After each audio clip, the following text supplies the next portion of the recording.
আমার এলাকার কষায় 500 টাকার গোস্ত 550 লাগালো।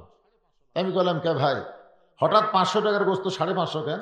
জনগণ কথা কয় না হুজুর, অসুবিধা নাই তো। পরের হাটে হয়ে গেছে 600, পরের হাটে 650।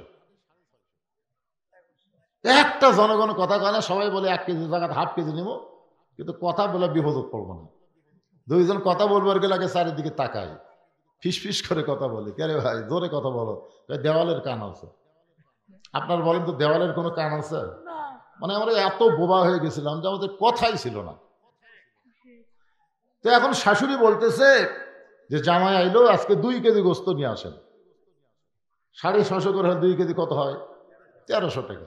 2 কেজি গোস্ত নিয়ে 1500 দিছে, কষায় 100 টাকা ফেরত দিচ্ছে। তো বলে ভাই দাম তো হবে 1300, 100 দিলা কেন? কয় আজকে 700। তখন আস্তে করে গোস্তের টোপলা রাখে ওই কষাইয়ের কাছে দাওয়া ছিল খফ করে নিছে, নিয়ে যে হাট এর উপরে খাটের উপরে, আপনি খাটে করেন না কি করেন, কাঠের উপরে যে গোস্ত ছড়ায় ওইটা লাত্তি দিয়ে ফেলে দিয়ে আর ঘাড়ে ধরে বলতেছে, দাও ঘাড়ে ধরে বলতেছে এখন বল কত করে কেজি, এখন বল। তখন কষাই বলতেছে আপনি যা বলবেন তাই। তার মানে বোঝা গেল অন্যায়ের বিরুদ্ধে প্রতিবাদের জন্য শক্তিশালী ভূমিকা না আনলে অন্যায় কোনো সময় পালায়া যাবে না। ধরে কোন কথা ঠিক কি না? আজকে আমাদের হাসিনা কি জন্য পলাইছে? এত বছর পরে আমরা জবান খুলেছি, আমরা বলেছি বাতিলের সঙ্গে আপোষ করা যাবে না, দরকার হলে জীবন দেব কিন্তু অন্যায়কে মানব না। ধরে কোন কথা ঠিক? তাহলে কোরআনের তেলাওয়াত শুনলে কি হয়? আল্লাহ বলতেছেন ওয়াইজা তুলিয়াত আলাইহিম আয়াতুহু জাদাতুহুম ঈমানাও ওয়া আলা রাব্বিহিম ইয়াতাওয়াক্কালুন। মাশাআল্লাহ, এবার বোঝা গেল। তা আল্লাহ বলতেছেন যে জান্নাতের মধ্যে কেউ যদি প্রবেশ করে, ফাদখুলুহা, কেউ যদি জান্নাতে প্রবেশ করে, খালিদিন, তাকে চিরস্থায়ীভাবে জান্নাত দেওয়া হয়। তো জিবরাইল বলতে যে হুজুর আপনি যদি বের না হন আল্লাহ আপনাকে জান্নাত থেকে বের করে দিবে না। সঙ্গে সঙ্গে নবী এত রাগ করলেন, চিৎকার করে বললেন জিবরাইল যেই কথা একবার বলেছো এই কথার দ্বিতীয়বার বলো না। আমি নবী আমার জন্য নয়, আমি নবী হলাম আমার উম্মতের জন্যে। আমি উম্মতগুলো সব দুনিয়াতে রেখে এই জান্নাতের মধ্যে এসে আমি থাকবো, আমি সেই নবী না। চিন্তা করে দেখেন ভাগ্য করে আমরা কি নবী পাইছি, যাকে শুধু নবী না, আমরা কিন্তু বলেছি আল্লাহুম্মা সাল্লি আলা সাইয়্যিদিনা। সাইয়্যিদিনা শব্দের অর্থ কি? দুই একজন বলেন কেন? আমাদের নেতা। এটা কি মুখে মুখে না অন্তর দিয়ে? আজকে বাংলাদেশে বহু দল আছে যারা নবীকে নবী বিশ্বাস করে কিন্তু নেতা হিসাবে মানে না। এরকম দল আছে না নাই? নবীর প্রতি দরুদ পড়ে, নবীরে সালাম করে মসজিদের ভিতরে, কিন্তু নবীর সমাজ গড়ার কাজে এদের দ্বন্দ্ব মনে বাজে। মনে করে নবী থাকবে মসজিদে, নবী থাকবে মাদ্রাসায়, নবী আবার সংসদে কেন যাবে? নবীর জায়গা এরকম ভালো ভালো জায়গা, মোল্লার দৌড় মসজিদ পর্যন্ত, মোল্লারা মসজিদে থাকবে মাদ্রাসায় থাকবে। এই মোল্লারা আবার কোরআন নিয়ে রাজনীতির কথা কয়। কিছু লোক আছে এরকম বিরুদ্ধচারণ করে। জোরেখন কথা ঠিক কিনা? আমাদের নবী শুধু নবী না, তার জীবনে পড়ে দেখেন নবী হিসাবে তিনি যেমন শ্রেষ্ঠ নবী ছিলেন, আবার গরিব হিসাবে তার চাইতে বেশি গরিব কেউ ছিল না, আবার ধনী হিসাবে তার চাইতে ধনী কেউ ছিল না, নরম হিসাবে তার চাইতে বেশি নরম কেউ ছিল না। আবার বদরের যুদ্ধে বাতিলের বিরুদ্ধে তিনি প্রধান সেনাপতি। জোরে কোন কথা ঠিক কিনা? মক্কায় তিনি মার খেয়েছেন, আবার মদিনাতে গিয়ে নবী সর্বপ্রথম মদিনাকে রাষ্ট্র গঠন করে আমাদের নবী হয়ে গেলেন রাষ্ট্রপতি। মানে যে দিকে যাবেন সব দিকে আমাদের নবী আছে না নাই? আপনি যত নেতাই পৃথিবীতে দেখেন, নেতারা সব দিকে নাই।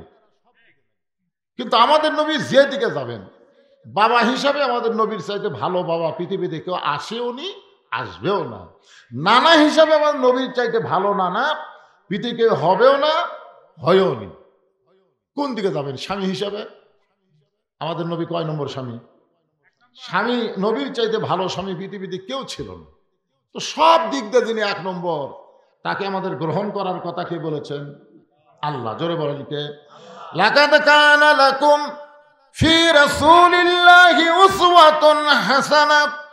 সফলতা যদি অর্জন করতে চাও তাহলে বিশ্বনবীর আদর্শকে তোমাদের মডেল হিসাবে গ্রহণ করে নাও। আল্লাহু আকবার। জিবরাইল, তুমি মনে করছো আল্লাহ আমারে জান্নাত দিছে আর জান্নাত পাই আমি সব ভুলে যাব? সেই নবী আমি না।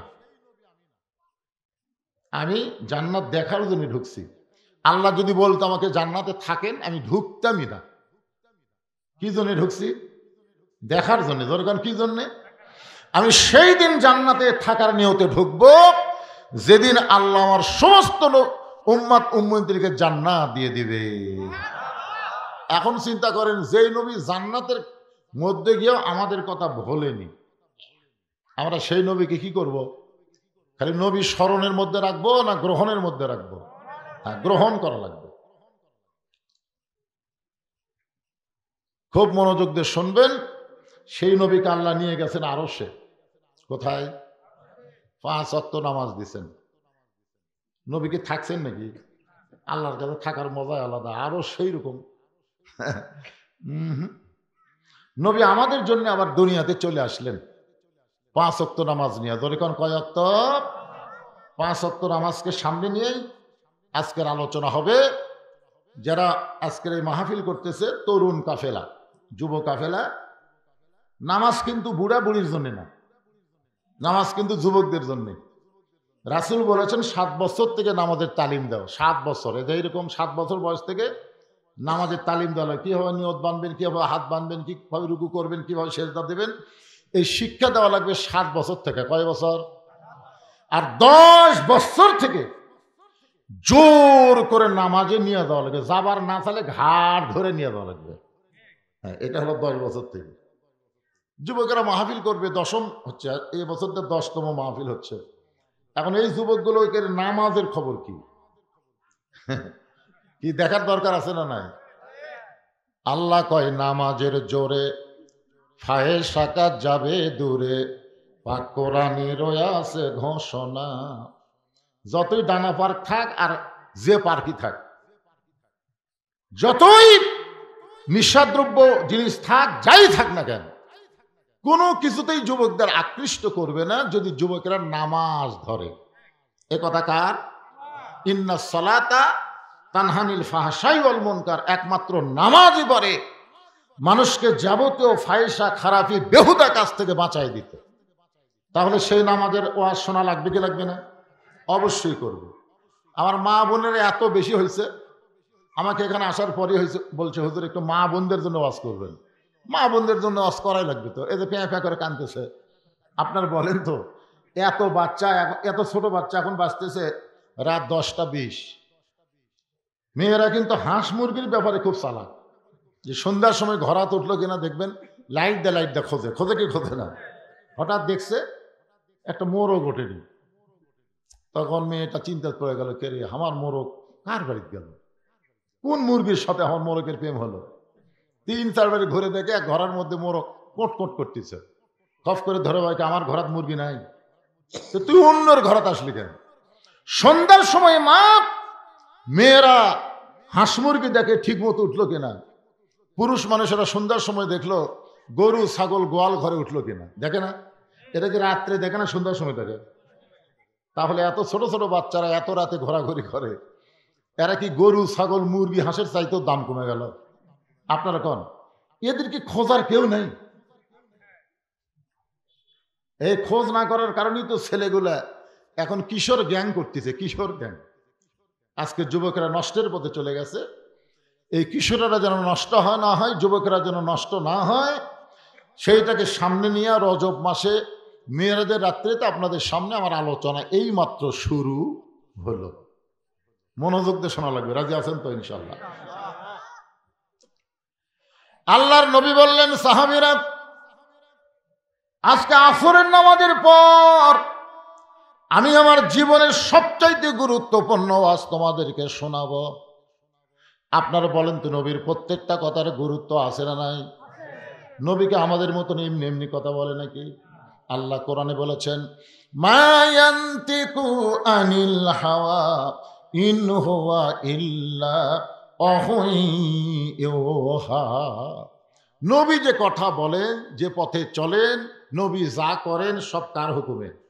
জোরে বলা লাগবে, এটা তো কোরআন দলিল দিলাম, আল্লাহর হুকুমে।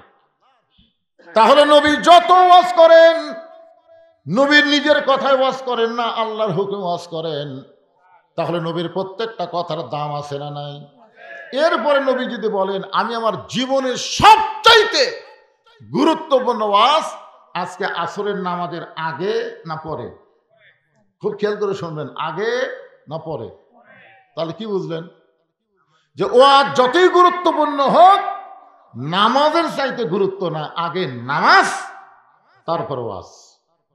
এখন এখানে যত মানুষ বসে আছেন, যারা দাঁড়িয়ে আছেন, আপনাকে সবাই ঈশার নামাজ পড়ছেন না? হাত তুলবার বলতেছি না।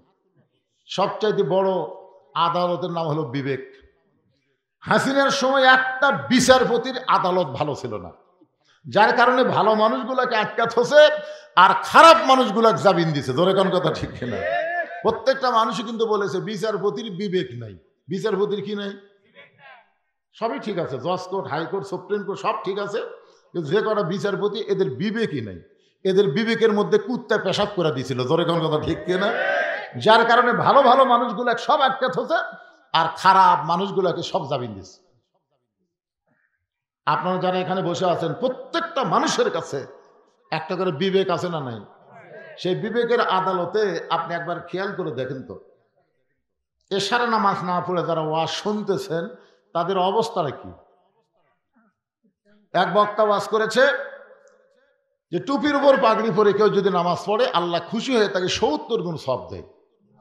সেদিন থেকে ওই পাগড়ি পরে নামাজ পড়ে। কিন্তু একদিন মসজিদে গিয়ে দেখে পাগড়ি আনে নাই।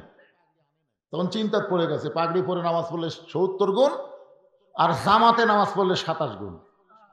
কোনটা ছাড়ি কোনটা ধরি, কোনটা ছাড়ি কোনটা ছাড়ি? মন বলতেছে ৭০ই ধর। ইচ্ছা করে জামাত মিস করছে। সমস্ত লোক জামাতে নামাজ পড়ে যখন বাড়িতে গেছে, ও তখন মসজিদের মধ্যে যায়, এক টানে লুঙ্গি খুলছে। লুঙ্গি খুলে আড়াআড়ি ভাঁজ দিয়ে ওটা মাথার পাগড়ি পরে রুকুর থেকে সেজদাত গেছে। ইতিমধ্যে এক মুসল্লি মসজিদে ঢুকেই কয়, হাই সর্বনাশ, এরকম নামাজি তো কোনোদিন দেখি নাই। পাছায় মারছে থাবা। ওই লাভ দুটো বলতেছে, আমার মারলে কেন ভাই? বল তোর লুঙ্গি। তোমার চোখ নাই মাথাত? বলে মাথাত কেন? বলে সওয়াবের আশায়। পাগড়ি পরে নামাজ পড়লে ৭০ গুণ সওয়াব পাওয়া যায়। এই সওয়াবের আশায় লুঙ্গি খুলে মাথার পাগড়ি পরছি। ভাই লোকটা বলে পাগল, পাগড়ি পরা হলো সুন্নত আর লুঙ্গি পরা হলো ফরজ। আপনারা বলেন তো, লুঙ্গি পরা কি আর পাগড়ি পরা কি? এখন চিন্তা করে দেখেন, ওয়াজ শোনা হলো মুস্তাহাব আর ঈশার নামাজ পড়া হলো ফরজ। তাহলে ঈশার নামাজ বাদ দিয়া যারা ওয়াজ শুনতেছে, তারা লুঙ্গি খুলিয়া মাথায় পাগড়ি পরিছে। এখন দেখেন কারা কারা কয়, কারা কারা কয় না, সবাইকে বলা লাগবে। এই মুহূর্তে যারা মুখ বন্ধ থাকবেন বুঝবেন এরাই পড়েনি। সবাই তাল তুলে তালে তালে বলেন, এশার নামাজ বাদ দিয়া যারা, এশার নামাজ বাদ দিয়া যারা ওয়াজ শুনতেছে, তারা লুঙ্গি খুলিয়া মাথায় পাগড়ি পরেছে। আবার ওয়াজ শুনতে শুনতে, আবার ওয়াজ শুনতে শুনতে যারা ফজর বাদ দিবে, তারা লুঙ্গি খুলিয়া মাথায় পাগড়ি পরিবে। ঠিক ঠিক যে কটা পড়িছে তারা বলতেছে, বাদ বাকি ঠিক কর। হ্যাঁ, যখন আমার ভাই যে ঘোষক বললো না, সুদ খাবেন না বাদ দিবেন, অনেক লোক কিন্তু কথা কয়নি। হয়তো আপনার এলাকায় সুদের কারবার আছে। এই তুই কি বুঝিস না? বাংলা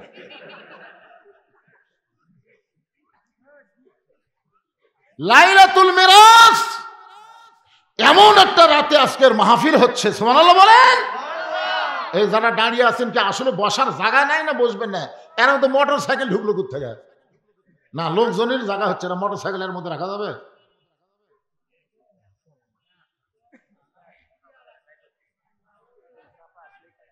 কি চাপেলেন? চাপানি আছে। হ্যাঁ, এই সাইডে মিডিয়ার কারণে কিছু লোক বসতে পারতেছে না। ঠিক আছে, আপনার যারা বসে আছেন একটু চাপেন। ওয়াজ এখনো শুরু হয়নি, কেবল হচ্ছে। একটু সামনে দিকে চাপেন আর জিকির করেন। এটা চাপার জিকির। চাপার জিকির বোঝেন না? আল্লাহর হস্তে। কার হস্তে? আল্লাহর হস্তে বললে একটা ঝোঁক দেওয়াই লাগবে। আপনি দেহ যদি না ঝোঁকে পাথরের মতন কিন্তু ভারী হবে। শেষ আগামীকাল দেহই টানে পারবেন না। সবাই বলে না আমার দেহই আমার কাছে ভারী লাগতেছে ভাই, এই জন্য সামনে চাপেন আর জিকির করেন। লা ইলাহা ইল্লাল্লাহ, জোরে লা ইলাহা ইল্লাল্লাহ, লা ইলাহা, মহব্বতে জোরে জোরে লা ইলাহা ইল্লাল্লাহ।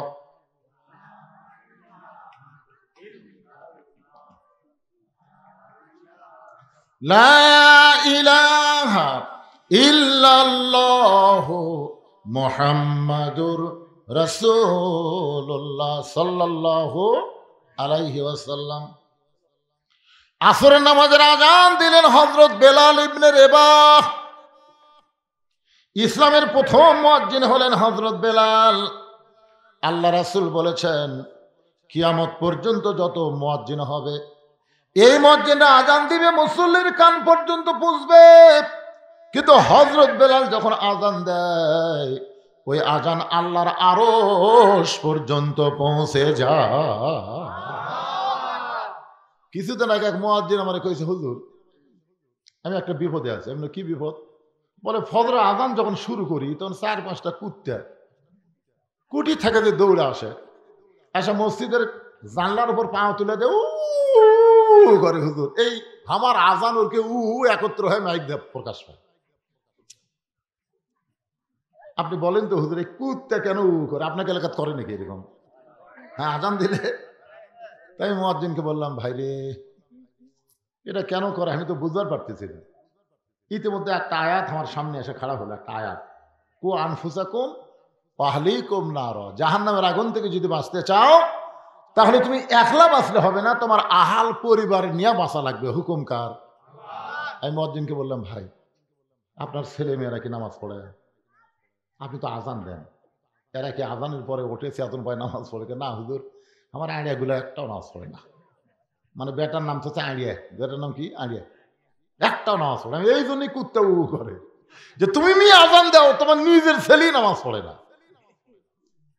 চিন্তা করে দেখেন, প্রথম মুয়াজ্জিন হযরত বেলাল, যার আযান দুনিয়ার মধ্যে সীমাবদ্ধ থাকে না, আল্লাহর আরশ পর্যন্ত পৌঁছে যায়। সাহাবারা বললেন, ইয়া রাসূলুল্লাহ হযরত বেলালের আযান আল্লাহর আরশ পর্যন্ত পৌঁছে যাওয়ার কারণ কি? রাসূল বললেন, তাহলে শোনো, এই বেলাল শুধুমাত্র ঈমান গ্রহণ করার অপরাধে, তার কোনো অপরাধ ছিল না, একটাই মাত্র অপরাধ, ঈমান গ্রহণ করেছে। আর এই গ্রহণ করার অপরাধে সারাদিন ধরে বেলালকে মারছে। শুধু সারাদিন ধরে বেলালকে মারে নাই, বুকের উপর পাথর চাপা দিয়া সারা রাত চাপা দিয়ে রাখছে। এরপরেও যখন বেলাল আল্লাহ বাদ দেয় নাই, বেলালের জিহ্বাটা টেনে বের করে ওই জিহ্বার মধ্যে কাফের বেঈমানেরা পেরেক ঢুকাইয়া দিছে। এরকম জিহ্বা টেনে বের করে জিহ্বার মধ্যে পেরেক মারছে, এদিক দিয়ে বের করে ওই দিক দিয়ে সাদা করে দিছে। হযরত আবু বকর বেলালকে মুক্ত করে যখন আল্লাহ নবীর কাছে নিয়ে যাওয়া হয়, নবী তাকায় দেখে বেলালের জিহ্বাটা অনেক নিচ পর্যন্ত বের হয়ে জিহ্বাটা ফুলে গেছে। আল্লাহ রাসূল বেলালের জিহ্বার ভিতর থেকে পেরেকগুলো বের করে দিয়া নিজের পবিত্র জিহ্বা বেলাল জিহ্বার সাথে লাগাই দিল। সঙ্গে সঙ্গে বেলালের জিহ্বাটা আগের চেহারায় ফিরে মুখের মধ্যে ঢুকে গেল। ধরে কোন সুবহানাল্লাহ। সঙ্গে সঙ্গে আল্লাহ নবী একটা আয়াত তেলাওয়াত করলেন, ইন্নাল্লাযীনা ক্বালু রাব্বুনাল্লাহু সুম্মা ইসতাকামু তাতানাজ্জালু আলাইহিমুল মালাইকা আল্লা তাখাফু ولا تحزنوا وأبشروا بالجنة التي كنتم توعدون। বেলাল, বেলাল, তুমি কি জানো তোমাকে যখন কাফেররা এত নির্যাতন করলো, এরপরেও তুমি আল্লাহ বাদ দিলা না? আল্লাহ তাআলা খুশি হয়ে তোমার জন্য একটা আয়াত নাজিল করেছে। আল্লাহ বলতেছেন, বেলাল যখন দুনিয়া থেকে বিদায় নিবে, 8টা জান্নাত বেলালকে পাওয়ার জন্য কাড়াকাড়ি শুরু করবে। জোরে খান সুবহানাল্লাহ। সমস্ত জান্নাতের দরজা আল্লাহ তোমার জন্য খুলে ধরবে, তুমি যে কোনো দরজা দিয়ে ইচ্ছা মতো জান্নাতে ঢুকতে পারবে। আপনারা তো সুবহানাল্লাহ বলেন, বেলাল সুবহানাল্লাহ কয় না? রাসূল বলে, বেলাল তোমার জন্য আল্লাহ আয়াত নাজিল করলো, এরপরও তোমার মধ্যে কোনো আনন্দ দেখতে পাই না। বেলাল বলে, হুজুর মরার পরে আল্লাহ আমাকে জান্নাত দিবে, আমি মরে গেলে আল্লাহ আমাকে জান্নাত দিবে, তাহলে জীবিত অবস্থায় আল্লাহ আমাকে কি দিবে? মরে গেলে জান্নাত, কিন্তু জীবিত অবস্থায় আমরা যখন দোয়া করি তখন কি পড়েন? আল্লাহুম্মা রব্বানা আতিনা ফিদ দুনিয়া হাসানা অফিল আখিরাতি হাসানা। তার মানে কি? আগে দুনিয়া যদি সুন্দর না হয়, তার আখিরাত কোনোদিনও সুন্দর হবে না। বাংলাদেশে যতদিন নামাজ কায়েমের আন্দোলন না হবে, বাংলাদেশের মুসলমান যতদিন নামাজ কায়েমের পক্ষে কাজ না করবে, ততদিন যতই আপনি চেষ্টা করেন আপনার আখিরাত কোনোদিন ভালো হবে না। আগে দুনিয়া সুন্দর হওয়া লাগবে। বাংলাদেশ কেমন আছে এখন? ঠিক আছে, হিন্দু জন্ম দিছে সন্তান, মুসলমানের ঘরে লালন পালন করতে দিছে, 10 বছর পরে হিন্দু তার সন্তান ফেরত নিছে। আপনার বলেন তো এই সন্তান ভগবান কবে না আল্লাহ কবে? কেন কবে? কি জন্যে? পরিবেশের কারণে। আচ্ছা ঠিক আছে, আবার মুসলমান জন্ম দিয়ে হিন্দুর বাড়িতে 10 বছর রাইখা দিছে, এখন 10 বছর পরে মুসলমান সন্তান ফেরত নিছে, এই সন্তান কি বলবে? আল্লাহ কবে না ভগবান কবে? তার মানে কি বুঝলেন? জন্ম দিলেই হিন্দু মুসলমান হয় না, হিন্দু মুসলমান হয় পরিবেশের কারণে। বর্তমান যে পরিবেশ চলতেছে, এই পরিবেশে আমাদের ছেলেরা কি হবে? যারকে প্রত্যেকে হাতে হাতে একটা করে 4G মোবাইল, 5G মোবাইল। চিন্তা করে দেখেন, এমনকি যে ছোট বাচ্চাদের কোলে নিয়ে ঘুম পাচ্ছেন, ওইরকম বাচ্চারাও এখন মোবাইল ছাড়া ভাত খায় না। হ্যাঁ, এমন জিদ হয়ে গেছে, মোবাইল চালু না করলে ভাতই খায় না। যখন কান্না শুরু করে মোবাইল চালু করে দিলে কান্না থামে। এমন একটা পরিবেশ আমাদের বর্তমান বাংলাদেশে চলতেছে। এই পরিবেশে আহা,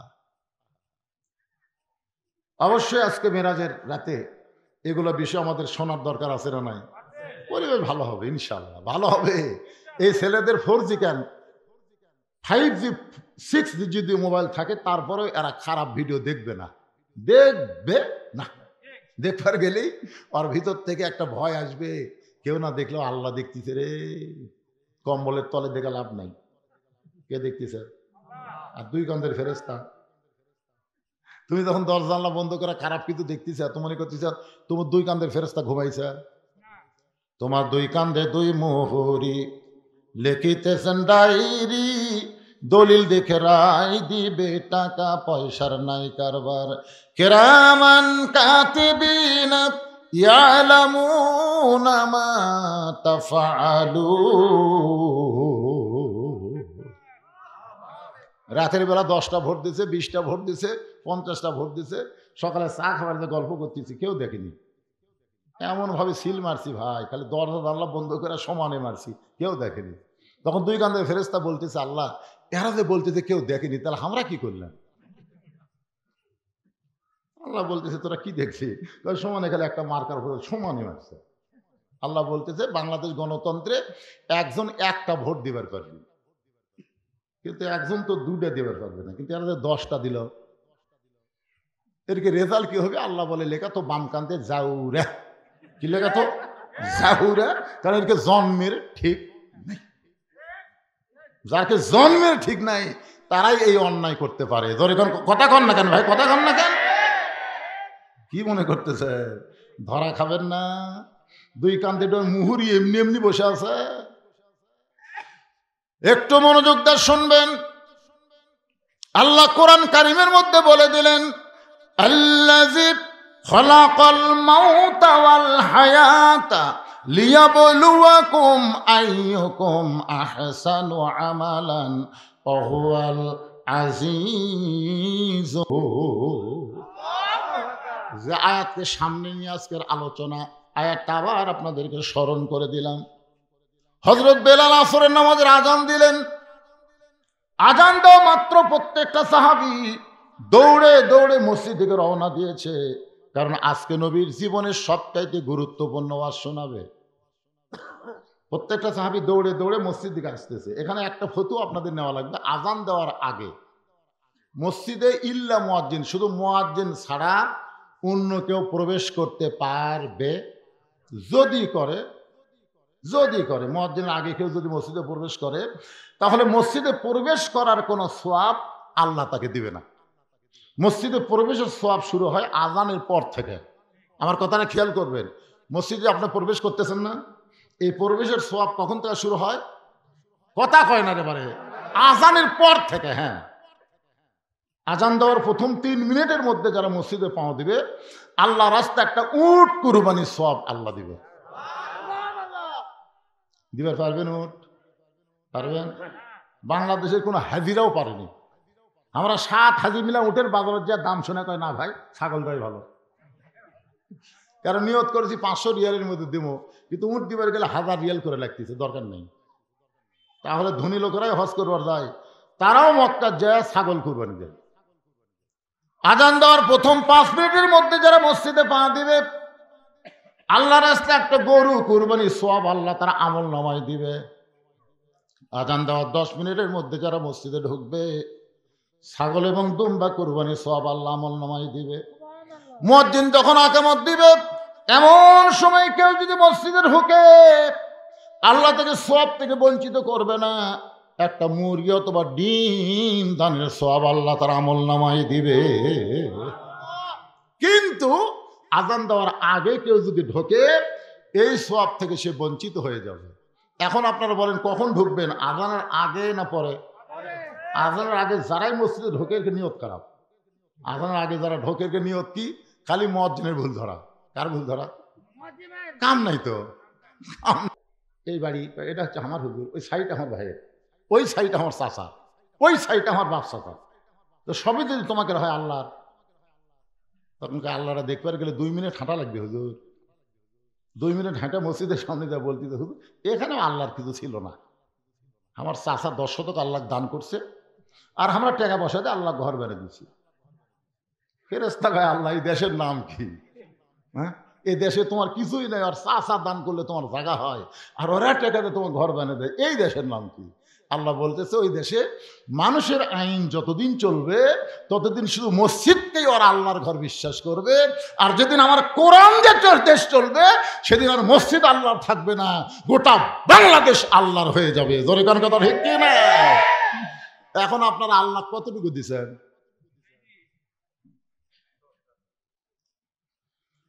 সমস্ত সাহাবী মসজিদের মধ্যে ঢুকে আল্লাহর নবী মুসল্লার মধ্যে ঢুকলেন, মেহরাবের মধ্যে ঢুকলেন।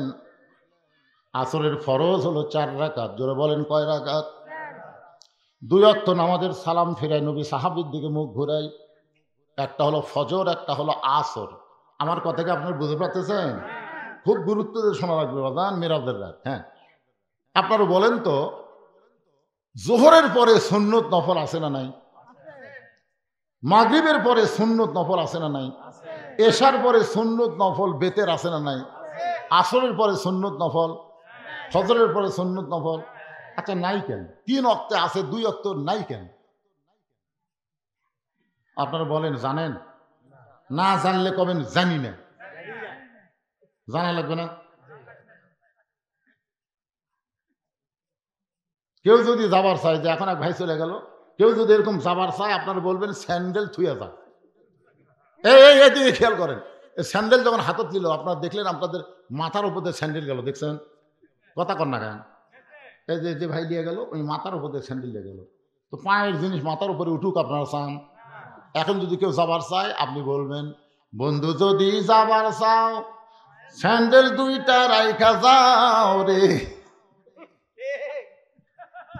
বাংলাদেশের মানুষ জুতা স্যান্ডেলকে এত ভালোবাসে যে গোটা নগা বেড়া বেড়া জুতার তলা নাপাক করে জোহর নামাজ পড়বে ঢুকতেছে জুতা স্যান্ডেল হাতত নিয়ে। ফেরেশতাকে আল্লাহ না পাক জুতা তোমার পাক মসজিদের মধ্যে ঢুকতেছে, কারণ কি? এরা কোরআনের মধ্যে চোরের আইন ঠিকই আছে, দেখে না। জুতা চুরি বন্ধ হবে, শুধু তাই নয়, সোনার টোপলাও দরজাত রাখলে ভুল করে কেউ হাত দিবি না। সে আইন আল্লাহর কোরআনে আছে না নাই? জোরে কোন আছে না নাই? একেবারে না পাক জুতা লেগে সামনে থতে পারে, সামনে থতে, সামনে একটা কাঠের বাক্স থুয়ে দিছে। কি জন্য? কার ভয়ে? সত্যি করে বলেন তো, আপনি জুতা নিয়ে যে আল্লাহর ঘরে ঢুকলেন, কার ভয়ে ঢুকছেন? আল্লাহর ভয়ে। দুই জুতা চোর খালি ঘুরতেছে মসজিদের বাইরে, বুঝছেন? ঘুরে ঘুরে বলতেছে হামাকের ভয়ে সব ভালো জুতা ভিতরে ঢুকছে। দেখছেন কি মশান চোরের? হামাকের ভয়ে সব ভালো জুতো মসজিদের মধ্যে ঢুকছে, যে কয়টা দরজা ছিল লেওয়ার মতন না। আপনারা বলেন তো, বর্তমানে বাংলাদেশে মানুষের আইন চলার কারণে চোর ডাকাতের মশান বেড়ে গেছে। তোর এখান কথা ঠিক না? যেদিন আল্লাহর আইন চালু হবে, চুরি করলে হাত কাটা দাও, এই আইন খালি চালু করলেই তখন আর কবি হামাকের ভয়ে, তখন বলবে আল্লাহর ভয়ে সব জুতা বাঁধা আছে রে, আল্লাহর ভয়ে সব জুতা বাহিরে আছে। কেউ যদি হাত দেয়, উরি বাবারে।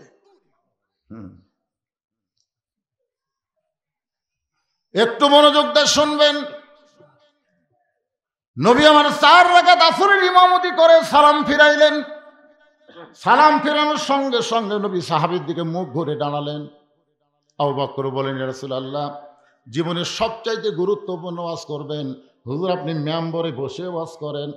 রাসূল বলেন, সাহাবীরা রে শোনো, আজকে যেই গুরুত্বপূর্ণ ওয়াজ তোমাদের শোনাবো, শুধু ওয়াজটা শোনাবো না, আমি ওয়াজটা তোমাদেরকে দেখাবার চাই। যেই বলছে দেখাবার চাই, সাহাবেরা নড়ে চড়ে বসছে। সারা জীবন তো শোনাই হলো রে, আজকের নবী আমার কি দেখাবে?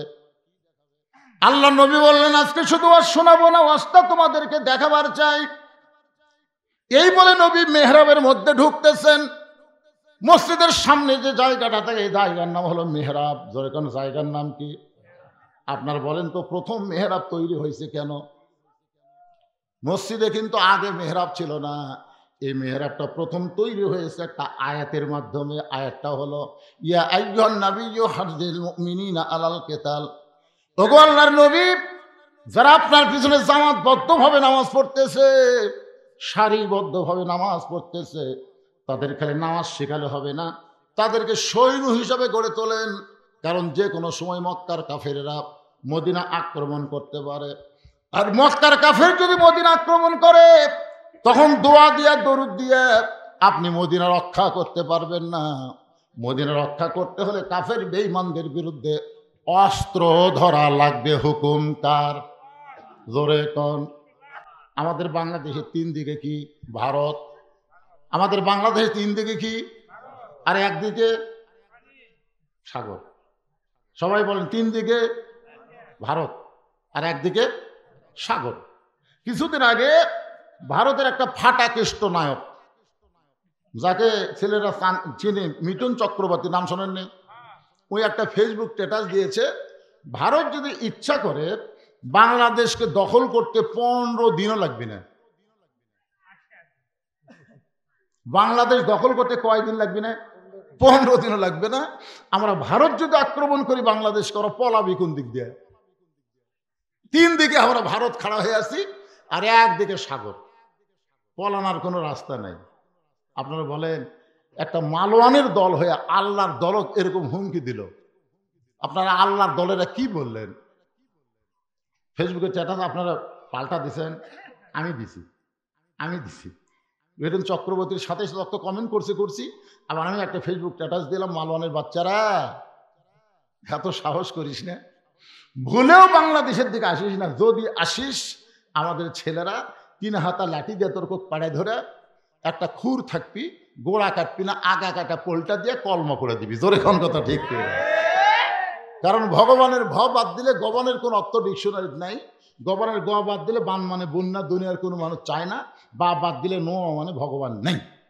আর সেইটা নিয়ে মাস্তানি মারিস না। আমরা যাকে আল্লাহ বিশ্বাস করি, আল্লাহু লা ইলাহা ইল্লা হুয়াল হাইয়ুল কাইয়ুম, মন যদি আলিফ বাদ দেন, লিল্লাহি মা ফিস সামাওয়াতি ওয়াল আরদ। আবার যদি মন চায় লাম্বাদ দেন লাহুল মুলকু ওয়া লাহুল হাম।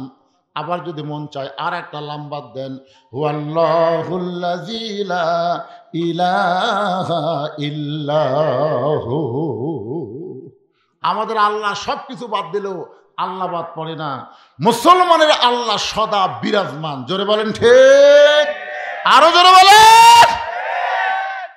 আমেরিকায় কিছুদিন আগে আল্লাহ একটা আগুন দিছিল, আপনারা জানেন আগুন? হায় হায়, পুরা সারখার হয়ে আসতেছে। ওরা যত প্রকার বুদ্ধি শুদ্ধি যা আছে পানি টানি ঢাইলে বালু টালু দিয়ে উপরে জাহাজ নিচে জাহাজ দিয়ে আগুন খালি বাড়ি।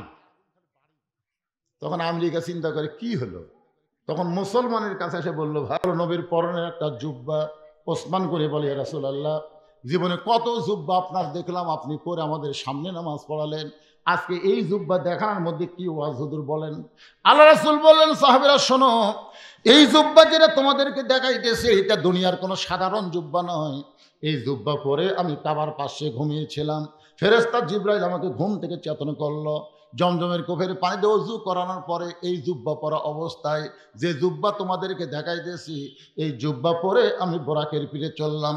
এই জুব্বা পরে আমি বাইতুল মুকাদ্দাসে গেলাম, 2 রাকাত নামাজের ইমামতি করলাম। এই জুব্বা পরে 7 আসমান পাড়ি দিয়া আল্লাহর আরশে গেলাম। যেই জুব্বা তোমাদের দেখাইতেছি, এই জুব্বা পরে আমি জান্নাতের মধ্যে ঢুকেছি, এই জুব্বা পরে জাহান্নামের মধ্যে ঢুকেছি, এই জুব্বা পরে আমার আল্লাহর সঙ্গে আমার মেরাজ হয়েছে। এই জুব্বা পর অবস্থায় আল্লাহ তাআলা আমাকে 5 ওয়াক্ত নামাজ দিয়েছে। এই জুব্বা পরে বাইতুল মামুরের মধ্যে আমি ফেরেশতাদের ইমামতি করেছি। আমি নবী মেরাজ পাড়ি দিয়ে আসার পরে এই দামি জুব্বা আর কোনোদিন আমি নিজে পরি নাই। এই জুব্বাটা এই থলিয়ার মধ্যে যত্ন করে রেখে দিয়েছি। আমি নবী চলে যাব, কিন্তু এত দামি জুব্বা নিয়ে যাব না। এই জুব্বাটা তোমাদের মধ্যে কাউরে না কাউকে আমি নিজের হাতে পরায়া দিব। লিল্লাহে তাকবীর। আল্লাহ নবী বলেছেন, তোমাদের মধ্যে কাউকে না কাউকে এই জুব্বাটা আমি নিজের হাতে পরায় দিব। প্রত্যেকটা সাহাবী জুব্বার দিকে লুলুপ দৃষ্টিতে তাকায় আছে। লুলুপ বোঝেন না? যেই জুব্বা পরে নবী বাইতুল মুকাদ্দাসে নবী রাসূলের ইমামতি করছে, যেই জুব্বা পরে বাইতুল, যদি আমার বন্ধু থাকে, সে বন্ধুর নাম হলো হযরত আবু বকর। সাহাবী বললেন, ইয়া রাসূলুল্লাহ, আবু বকর আল্লাহর পরে আপনার বন্ধু কেমনে হলো? রাসূল বললেন, তাহলে শোনো, একদিন বলেছিলাম গভীর রাতে মক্কা থেকে মদিনায় হিজরত করা লাগবে, কবে করা লাগবে সেই দিনক্ষণ কিছুই বলি নাই। কিন্তু এই কথা বলার 6 মাস পরে আল্লাহ যখন আমাকে হিজরতের হুকুম করে নিয়ে নবী গেলেন গারে সুর, মাটি থেকে 5600 ফুট উপরে একটা গর্তের মধ্যে নবী আর আবু বকর আত্মগোপন করলেন। বাজান গর্তের গরমে কান্না শুরু করে দিলেন। রাসূল মাথায় হাত দিল, ওসমান, আমার মেয়ে মারা গেছে বলে তুমি কি কাঁদতেছ? তুমি কি রোকেয়ার জন্য কাঁদতেছ? তুমি যে কি কারণে কাঁদো আমি নবী জানি। কারণ তুমি আমার জামাই থেকে দূরে যাবে। না রে ওসমান, না। আমার একটা মেয়ে চলে গেলে কি হবে? আমার এখনো আর একটা মেয়ে কুলসুম আছে। ওই কুলসুমার সঙ্গে তোমাকে বিয়ে দিয়ে তোমাকে আমার জামাই করে রাখতে চাই। এই জন্য হচ্ছে ডবল জামাই, জিন নুরাইন, 2টা নূরের অধিকারী। যেরকম সুবহানাল্লাহ। ওসমান কিন্তু আর একটা ডিগ্রি হলো জ্ঞানী। একদিন আল্লাহ রাসূল বললেন, ওসমান, আল্লাহ তোমাকে কত সম্পদ দিছে, তুমি কি হিসাব জানো? ওসমান বলে, হুজুর একটা হিসাব অবশ্য আছে, মানে আমার যত সম্পদ সব গুদামের মধ্যে আছে, আর ওই গুদামও তালা দেওয়ার পরে যে চাবিগুলো আছে, এই চাবিগুলো টানতে একটা উট হিমশিম খায়। মানে উটের পিঠের উপর আমি চাবিগুলো রাখি, উটটা চলতে চলতে এক সময় ক্লান্ত হয়ে যায়। তাহলে চিন্তা করে দেখেন, তালা কড্ডি গুদাম কড্ডি, চিন্তা করছেন? খালি চাবি বোঝেন না আপনারা, চাবি বোঝেন না, তালার চাবি টানতে একটা উট হিমশিম খায়। রাসূল একটু মুস্কি হাসিতে বলে, ওসমান, আল্লাহ যদি তার সমস্ত সম্পদ ফেরত চায়, মনে করো তোমার যত সম্পদ আল্লাহ তোমাকে দিয়েছে, এই সম্পদ যদি আল্লাহ ফেরত চায়, তুমি কি করবে? সঙ্গে সঙ্গে ওসমান গনি ওই চাবি বহন করা উটটা সহ নবীর হাতে দিয়ে দিলেন। নবী কয়, ওসমান কি? কয়, হুজুর সবই দিয়ে দিলাম, এমনকি উটটাও পর্যন্ত দিয়ে দিলাম। নবী কয়, ওসমান কি কও? কয়, কি কন? চাহিদা মাত্র আর বাহককে দিতে বাধ্য থাকিবে। সম্পদের মালিক তা আমি না, আল্লাহ আমার দিছে, আল্লাহ আমার চাচে। নবীকে উসমান রে সব দিয়ে দিলে তোমার থাকলো কি? আমার এখনো দুটা জিনিস খালি কলজার মধ্যে জল জল করে জ্বলতেছে, এইদিকে আছে আল্লাহ, এইদিকে আছে নবী, আমার আর কি লাগবে? নবী আসমানের দিকে তাকালেন, আকাশের দিকে তাকাই বলে, আল্লাহ আল্লাহ এই উসমানকে আমি কি দিব আল্লাহ? আল্লাহ বলে, আপনার দেওয়া লাগবে না, আমার গানি ডিগ্রি আমি ওসমানকে দিয়ে দিলাম। জোরে কোন সুবহানাল্লাহ। সে ওসমান গনি মনে মনে চিন্তা করতেছে, এই জুব্বা বুঝি নবী আমাকেই পরায় দিবে। ওসমান গনি কিন্তু বিশ্বাস করে সম্পদের মালিক মানুষ না, সম্পদের মালিক হলো আল্লাহ। আমার সামনে যারা বসে ওয়াজ শুনতেছেন, আপনাকে বিশ্বাস কি? সবাই বলতেছে না কেবারে আপনার পকেটের যে টাকা আছে এই টাকার মালিককে? এটার মালিক আল্লাহ। এটাকে বিশ্বাস করে বলতেছেন না মুখে মুখে? সমস্ত সম্পদের মালিক আল্লাহ। কারা কারা বিশ্বাস করে দুই হাত তোলা আল্লাহকে একটু দেখান তো দেখি। লিল্লাহি তাকবীর, হাত নামান। আমি সব দিবার বলতেছি না, এই যে মুরব্বী, এই যে বাবা এখন উঠেন না, বারে এই সময় উঠলে হবে না, লাভ দিয়ে উঠছে উঠুক, অসুবিধা নেই, হয়তো কোনো জরুরি কল আছে যার কারণে মুরব্বী উঠছে, অসুবিধা নাই। ভাইজান, এই যুবকেরা যে 10টা বছর হলে মাহফিল করতেছে, এরা কি ভালো কাম করতেছে না খারাপ কাম করতেছে? ভালো কাম যদি করে থাকে এখন আপনাদের কাছে যাবে, সব দেওয়া লাগবে না। ওয়াজের মিডল পয়েন্টে আমি 5টা মিনিট এই যুবকদের মাহফিলের জন্য আপনাদের কাছে ব্যাগ পাঠালাম। আল্লাহ দেওয়ার সম্পদ থেকে আপনি দিবেন, নিজের সম্পদ না, আল্লাহর সম্পদ থেকে। আল্লাহ আমানত স্বরূপ আপনাকে দিচ্ছে পরীক্ষার জন্য। ওসমান কিন্তু পরীক্ষার গোল্ডেন এ প্লাস আছে, আপনার পরীক্ষায় গোল্ডেন এ প্লাস পাওয়ার জন্য যার পকেটে যা আছে সেখান থেকে কিছু রেখে কিছু আপনারা দিবেন, আল্লাহর রাস্তায় দিবেন। এই ব্যাগ লাগাও, ভিতরে যাও, যাও ছেলে, একজনও লড়াচড়া করবেন না, একজনও না, সবাই দিবেন, যিনি যা পারেন আল্লাহর রাস্তায় দান করবেন।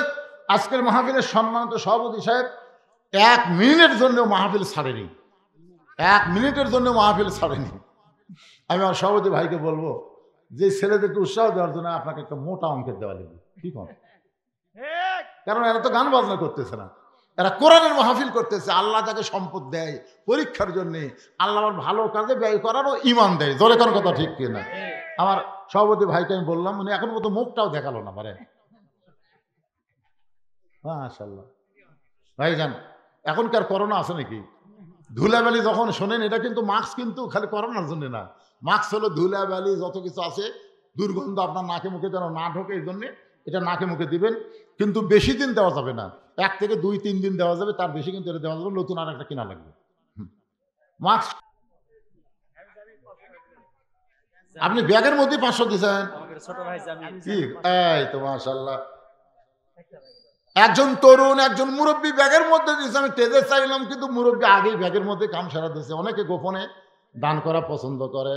আল্লাহ একজন যুবক, এই যুবকদেরকে কোরআনের পথে রাখার জন্য 500 টাকা দান করলো, আল্লাহ দানকে কবুল করেন। আর একজন নাই নাই টাকা যদি থাকে আজকে রাতটা খেয়াল করবেন, নবীকে আল্লাহ আরশে নিয়ে গেছে, আপনাকে আল্লাহ জান্নাতে নিয়ে যাবেন। কি কোন পারবেন না? পারবেন না? জোরে পারবেন না? আমরা সেই নবীর উম্মত। টাকা থেকে কি করবেন? কালকে হয়তো ডাক্তার দেওয়া লাগবে। ভালো মানুষ খুঁজছে, সকালে উঠতে পারতেছে না। আমাকে হুজুর ভালো মানুষ উঠলাম, কিন্তু সকালে উঠতে দিকে 1 পা আর উঠতেছে না, 1 পা আলগা হয়, 1 পা লড়ে না, প্যারালাইসিস হয়ে গেছে। ভালো মানুষ, হাজার হাজার টাকা ডাক্তারকে দেওয়া লাগতেছে। এই জন্য as-সাদাকাতু তারুদ্দুল বালা, দান সাদকা করলে আল্লাহ বালা মুসিবত দূর করে দেয়। একটু জিকির করেন, লা ইলাহা ইল্লাল্লাহ, লা ইলাহা ইল্লাল্লাহ, জোরে লা ইলাহা, লা ইলাহা ইল্লাল্লাহ মুহাম্মাদুর রাসূলুল্লাহ সাল্লাল্লাহু। এই আদায় শেষ, আমার ওইদিকে যাই কেন? আদায় শেষ, বসো।